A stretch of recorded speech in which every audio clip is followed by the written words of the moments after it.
une news, une vidéo. Célébré avec Jiba. On passe au bleu, et alors pour vous vendre tout de suite du rêve en bleu, la garde maritime, une réédition, une 1-3 pour 2. Vague de déplacement, 2 bleus et X, un rituel qui renvoie tous les permanents non terrain ayant un coût converti de mana inférieur ou égal à X dans les mains de leur propriétaire. Ça ressemble un peu à Upheaval, mais avec un coût à X, et puis ça remonte pas les terrains. C'est beaucoup moins bien que Upheaval quand même en fait.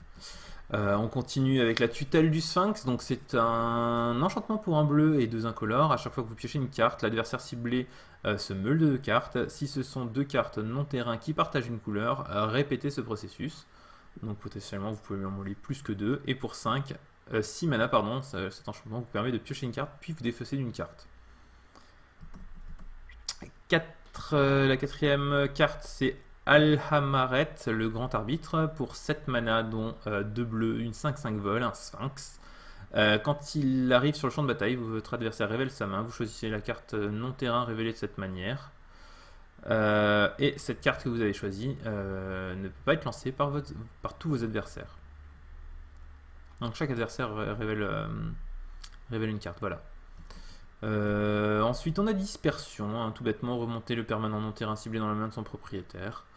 Une réédition. Plonger dans le sommeil, engage 2 créatures ciblées, maître des sorts, la nouvelle capacité bleue de ce corps 7 qui dit que si vous avez au moins 2 cartes d'éphémère ou de rituel dans votre cimetière, il y a un effet bis sur votre carte. Donc ici l'effet bis, c'est ces créatures ne se dégagent pas pendant leur prochaine phase de dégagement. On a ensuite Claustrophobie, encore une réédition classique. Factotum, manipulateur de Misium. Donc lui, a priori, il y a du Misium, donc il vient de Ravnica. Il est 1-4 pour un bleu 2 incolore. Il a le flash. Et quand il arrive sur le champ de bataille, vous pouvez remplacer la cible d'un sort ou d'une capacité par lui-même. Donc pas n'importe où, mais par lui-même. Ce qui est plutôt intéressant. Et puis 1-4 pour 3, ça permet de résister à pas mal de sorts. C'est sympathique.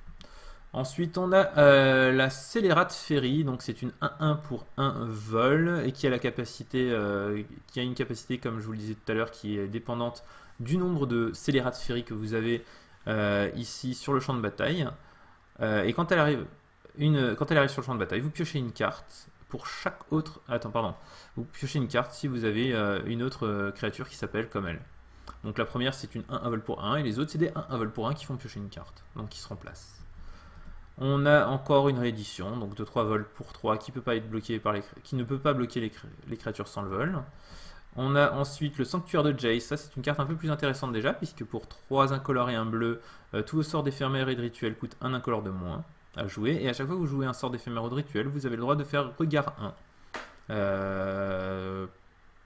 Il faut arriver à faire quelque chose après, mais si vous y arrivez, ça devrait être plutôt balèze. Ensuite, conflit de volonté. Contrecarrer un sort à moins que son contrôleur ne paye X. C'est pas malélique, mais c'est plutôt pas mal. Ça ressemble à de très très vieilles cartes qu'on n'avait pas vues depuis longtemps. Ensuite, on a le Gaze de la Tour, une réédition d'Arc Ascension. Plutôt sympa, mais rien de bien violent. Et enfin, on a l'anéantissement du jour, donc, qui en plus d'avoir un dessin absolument magnifique, un effet très intéressant, puisque pour 2 incolores et un bleu, chaque joueur mélange sa main, son cimetière et sa bibliothèque, pioche ensuite 7 cartes. Donc là, ça rappelle déjà de vieilles cartes qui ont été plutôt jouées. Ils ont essayé de la contrebalancer en disant si c'est votre tour, terminez votre tour. Donc déjà, vous pouvez le faire plus ou moins impunément pendant le tour de votre adversaire, si vous trouvez un moyen de jouer en éphémère. Normalement, vous ne devriez pas pouvoir partir en combo en rituel avec cette carte-là. En tout cas, c'est le garde-fou qu'ils ont essayé de mettre dessus. Cela dit, la carte, elle donne envie d'être craquée, quoi. Donc je pense qu'il y a pas mal de gens qui vont essayer de la craquer.